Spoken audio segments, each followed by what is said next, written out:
Hi welcome back to സെൽമോസ് engineering world. ഇത് ഞാൻ പറയാൻ പോകുന്നത് നമുക്ക് റിലേറ്റീവ് റെഫറൻസ്, അബ്സല്യൂട്ട് റെഫറൻസ്, അതേപോലെ തന്നെ മിക്സ്ഡ് റെഫറൻസ് എന്ന 3 ടേംസ് ഉണ്ട്. ഈ റെഫറൻസ് എന്തൊക്കെയാണെന്ന് നോക്കിയാലോ. ഇനി നമുക്കറിയാം ഈ ഒരു വാല്യൂ കഴിഞ്ഞ ക്ലാസ്സിൽ പറഞ്ഞതായിരുന്നു ഞാൻ. മന്ത്ലി സാലറി അറിയണത് ഇൻറ്റു 12 ചെയ്തപ്പോൾ ഇയർലി സാലറി കിട്ടി.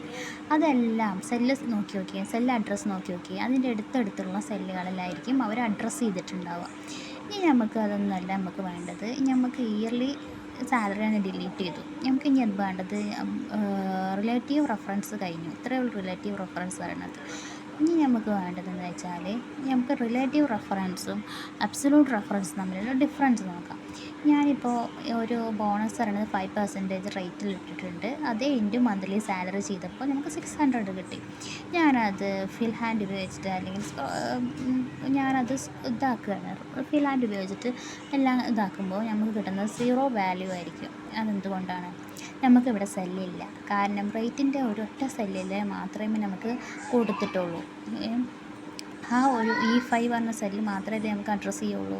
പിന്നെ അടുത്ത സെല്ല് പറയണത് C6 ഉണ്ട്. E6 ഇല്ലല്ലോ, അവിടെ ഒരു വാല്യൂ ഇല്ല. കാരണം നമുക്ക് ഈ ഒരു വാല്യൂ പറയുന്നത് 5% പറയുന്നത് കോൺസ്റ്റൻ്റ് ആയിട്ടുള്ള ഒരു വാല്യൂ ആണ്.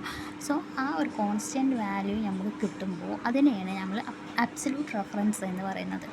റിലേറ്റീവ് റെഫറൻസും അബ്സല്യൂട്ട് റെഫറൻസും തമ്മിൽ വ്യത്യാസം മനസ്സിലായില്ലേ? നമുക്കിവിടെ ഈ ഒരു റെഫറൻസ് കോൺസ്റ്റൻ്റ് ആക്കി വെക്കാൻ വേണ്ടിയിട്ട് ഡോളർ സിമ്പൽ ഉപയോഗിക്കാം. ഒന്നുകിൽ ഡോളർ സിമ്പൽ ഇട്ട് കൊടുക്കാം, അല്ലെങ്കിൽ F4 കീബോർഡിൽ F4 അമർത്തി കൊടുക്കുക. അത് സെലക്ട് ആക്കിയിട്ട് കീബോർഡിൽ F4 അമർത്തി കൊടുത്താൽ എന്ത് ചെയ്യും?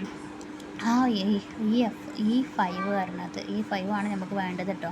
ഏതാണ് കോൺസ്റ്റൻ്റ് ആയിട്ട് വാല്യൂ കാണിക്കേണ്ടത് അവിടെ കോൺസ്റ്റൻ്റ് ആയിട്ട് വരും.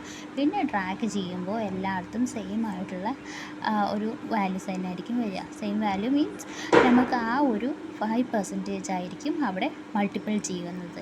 ചെക്ക് ചെയ്ത് നോക്കാമല്ലേ നമുക്ക്. ഇപ്പോൾ നോക്കിയേ, എല്ലാ സെല്ലുകളിലും നമുക്ക് ഡോളർ സിമ്പൽ കൊടുത്ത് കോൺസ്റ്റൻ്റ് ആക്കി വെച്ചുകൊണ്ട് തന്നെ E5 വന്നു. ഇതാണ് അബ്സല്യൂട്ട് റെഫറൻസ് എന്ന് പറയുന്നത്. ഇപ്പോൾ മനസ്സിലായി കാണുമെന്ന് വിചാരിക്കുന്നു എല്ലാവർക്കും റിലേറ്റീവ് റെഫറൻസ് എന്താണെന്ന്, അബ്സല്യൂട്ട് റെഫറൻസ് എന്താണെന്ന്. ഇത്രയേ ഉള്ളൂ. ഇത് വളരെ സിമ്പിളായിട്ട് നമുക്ക് ചെയ്യാം. ഇനി അടുത്തത് മിക്സഡ് റെഫറൻസ് പറഞ്ഞാൽ ഒരു പാർട്ട് കോൺസ്റ്റൻറ്റും ഒരു പാർട്ട് പറയണത് മൂവിങ്ങും ആയിരിക്കും. ഇപ്പോൾ ഒരു പാർട്ട് പറയണത് നമ്മൾ ഫസ്റ്റ് ഡോളർ സിമ്പൽ ഇട്ടിട്ട് സെക്കൻഡ് ഡോളർ സിമ്പൽ ഒഴിവാക്കുകയാണെങ്കിൽ കോളം കോൺസ്റ്റൻ്റ് ആയിരിക്കും.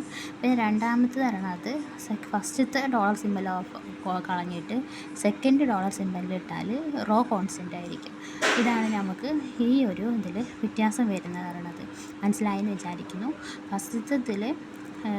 ഫസ്റ്റത്തെ കോളം കോൺസ്റ്റൻ്റ് ആക്കാൻ വേണ്ടിയിട്ട് ഡോളർ സിമ്പൽ ഫസ്റ്റ് ഇടുക. കോളം കോൺസ്റ്റൻ്റ് ആക്കാൻ വേണ്ടിയിട്ട് ഡോളർ സിമ്പൽ ഫസ്റ്റ് ഇടുക. അപ്പോൾ എന്നിട്ട് ബാക്കിയുള്ളതൊക്കെ അതേപോലെ തന്നെ. മറ്റേത് പറയണത് റോ കോൺസ്റ്റൻ്റ് ആക്കാൻ വേണ്ടിയിട്ട് ഡോളർ സിമ്പൽ സെക്കൻഡ് ഇടുക. ഇത്രയേ ഉള്ളൂ. Thank you.